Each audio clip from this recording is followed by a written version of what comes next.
ସନାତନ ଧର୍ମରେ ମହିଳାଙ୍କୁ ଦେବୀ ଲକ୍ଷ୍ମୀଙ୍କର ପ୍ରତୀକ ଭାବରେ ବିବେଚନା କରାଯାଏ ଏବଂ ଦେବୀ ଲକ୍ଷ୍ମୀ ସର୍ବଦା ଅଳଙ୍କାରରେ ପରିପୂର୍ଣ୍ଣ ଥାନ୍ତି। ସମସ୍ତେ ଜାଣନ୍ତି ଯେ ମହିଳାଙ୍କ ଜୀବନରେ ଅଳଙ୍କାରର ଏକ ବିଶେଷ ମହତ୍ଵ ଅଛି। ମହିଳାଙ୍କର ଅଳଙ୍କାରକୁ କେବଳ ଅଳଙ୍କାର ଭାବରେ ବିବେଚନା କରିବେ ନାହିଁ, ବରଂ ଦେବୀ ଲକ୍ଷ୍ମୀଙ୍କର ଆଶୀର୍ବାଦ ଭାବରେ ମଧ୍ୟ ବିବେଚନା କରାଯାଏ।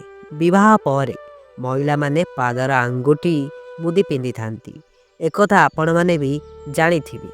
ବିବାହିତ ମହିଳାଙ୍କ ପାଇଁ ଏହି ଆଙ୍ଗୁଠିର ମୁଦିକୁ ସୌଭାଗ୍ୟର ପ୍ରତୀକ ବୋଲି ବିବେଚନା କରାଯାଏ। ହିନ୍ଦୁ ଧର୍ମରେ ଅନେକ ବିଶ୍ୱାସ ଏବଂ ପରମ୍ପରା ପାଦ ମୁଦି ସହିତ ଜଡ଼ିତ ରହିଛି। ଜ୍ୟୋତିଷ ଶାସ୍ତ୍ର ଅନୁସାରେ ପାଦ ମୁଦିକୁ ଚନ୍ଦ୍ରର ପ୍ରତୀକ ଭାବରେ ବିବେଚନା କରାଯାଇଛି।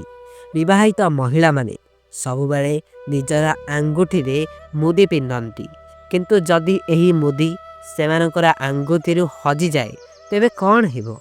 ଏହି ପ୍ରଶ୍ନ ପ୍ରାୟ ସମସ୍ତଙ୍କ ମନରେ ଆସେ। ଏହା ବିଶ୍ୱାସ କରାଯାଏ ଯେ ମୁଦି ହଜାଇବା ଶୁଭ ନୁହେଁ, ଏହା ଜୀବନରେ କିଛି ଅଶୁଭ ସୂଚାଇଥାଏ। ତେବେ ଆସନ୍ତୁ ଜାଣିବା ଅଶୁଭ ସଂକେତ ଗୁଡ଼ିକ କ'ଣ ହୋଇଥାଏ। ଭିଡ଼ିଓ ଦେଖିବା ଆଗରୁ ଭିଡ଼ିଓକୁ ଲାଇକ୍ କରିଦିଅନ୍ତୁ, ଚ୍ୟାନେଲକୁ ସବସ୍କ୍ରାଇବ୍ କରିଦିଅନ୍ତୁ। କୁହାଯାଏ ଯେ ଆଙ୍ଗୁଠିରେ ମୁଦି ହଜିବା ସ୍ୱାମୀଙ୍କର ସ୍ୱାସ୍ଥ୍ୟ ଖରାପ ହୋଇପାରେ, ଅର୍ଥାତ୍ ଭବିଷ୍ୟତରେ ତାଙ୍କୁ ସ୍ୱାସ୍ଥ୍ୟ ସମ୍ବନ୍ଧୀୟ ସମସ୍ୟାର ସମ୍ମୁଖୀନ ହେବାକୁ ପଡ଼ିଥାଏ। ଦ୍ୱିତୀୟରେ ହେଉଛି ଏଥିସହ ଏହା ସ୍ୱାମୀଙ୍କ ଅସୁସ୍ଥତାର ଏକ ଲକ୍ଷଣ ହୋଇପାରେ।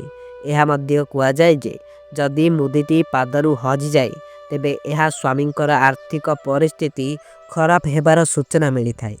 ଏହା ସ୍ୱାମୀଙ୍କ ଧନ କିମ୍ବା ଚାକିରି ମଧ୍ୟ ହରାଇବାର ସୂଚିତ କରେ।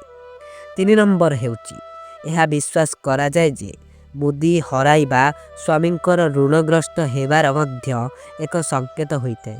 ଅର୍ଥାତ୍ ମହିଳାମାନଙ୍କ ପାଇଁ ଏହା କେବଳ ଏକ ଅଳଙ୍କାର ନୁହେଁ, ବରଂ ବିଶ୍ୱାସ ଏବଂ ପରମ୍ପରାର ଏକ ରୂପ। ତେଣୁ ମହିଳାମାନେ ସେମାନଙ୍କର ଆଙ୍ଗୁଠି ମୁଦିକୁ ସୁରକ୍ଷିତ ରଖିବା ଉଚିତ। ଯଦି ସେଗୁଡ଼ିକ ହଜିଯାଏ ତେବେ ସେଗୁଡ଼ିକୁ ଖୋଜିବାକୁ ଚେଷ୍ଟା କରନ୍ତୁ। ଯଦି ଆପଣ ତାହା ପାଇବେ ନାହିଁ ତେବେ ତୁରନ୍ତ ଆଉ ଏକ ଆଙ୍ଗୁଠି ମୁଦି ପିନ୍ଧି ଦିଅନ୍ତୁ। ବାରମ୍ବାର ଆଙ୍ଗୁଠିର ମୁଦି ବଦଳାଇବା ମଧ୍ୟ ଉପଯୁକ୍ତ ବୋଲି ବିବେଚନା କରାଯାଏ ନାହିଁ। ଏହା ମଧ୍ୟ ଖରାପ ପ୍ରଭାବ ପକାଇବା ଆରମ୍ଭ କରିଥାଏ।